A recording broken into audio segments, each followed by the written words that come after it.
This is Prep Test 156, Section 3, Passage number 2. This is a comparative passage.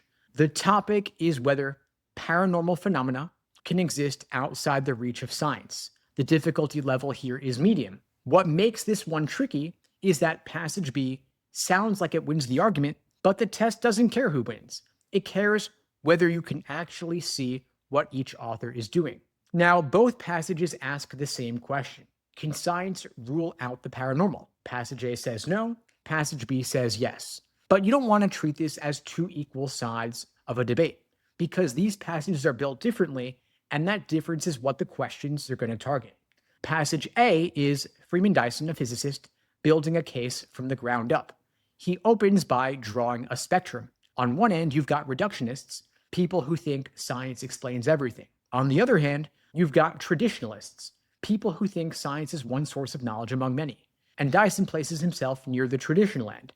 And that one move tells you everything about where the passage is headed, so don't skim past it. Now watch the logic chain he builds. Scientific experiments on the paranormal have failed. Skeptics say this means the paranormal isn't real. And Dyson says, not so fast.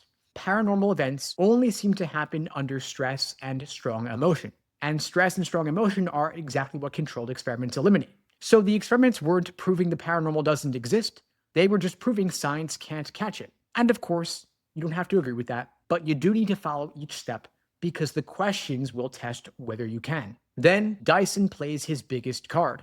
He brings in complementarity, and that is a term from quantum physics. It means two descriptions of something can both be true, but you can't observe them at the same time. His example is light. Light acts like a wave in one experiment and like particles in another. You never see both at once. Dyson is saying the paranormal works the same way. It's real, but it disappears the moment you set up conditions to measure it. And this is the most important move in either passage, so you want to remember this. Then passage B is pretty short, so you want to read it fast. The author here has one goal: to demolish what Dyson just said. There is no independent argument here, it's purely rebuttal. And it hits three targets. First, anecdotes aren't science. Second, controlled experiments have already given a clear answer. The paranormal is not real. The author calls psychic power a chimera, meaning an illusion, something that was never there. And third, complementarity doesn't apply. And the author's reasoning here is blunt. Either people can read minds or they can't. There is no both at once situation here. So here's what you gotta see. Passage A builds a chain where each claim supports the next, and passage B fires back with assertions. These are strong, confident assertions, but it doesn't build its own structure the way passage A does. And that's not the test telling you that Dyson is right. It's the test giving you two passages that work in structurally different ways. You've got to track that difference. Now, the key move is complementarity. Dyson borrows a respected physics concept to shield his argument from the obvious objection, and passage B rejects it in two sentences.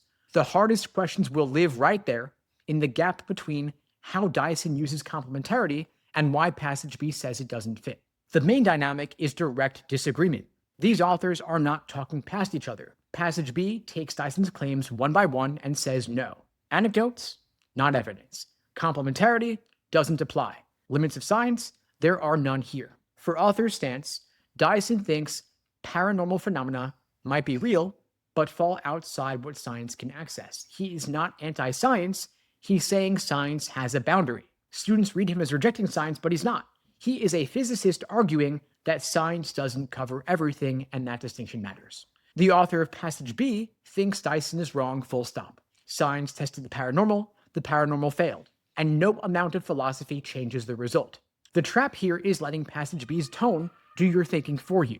It sounds more decisive, uses words like ridiculous and unequivocal, but confidence is not the same as having a developed argument. If you assume passage B is stronger just because it sounds stronger, you're gonna misread the relationship between the two. Now, before you hit the questions, I want you to make sure you can answer these three things. First, what does complementarity mean in Dyson's argument, and why does he think it applies?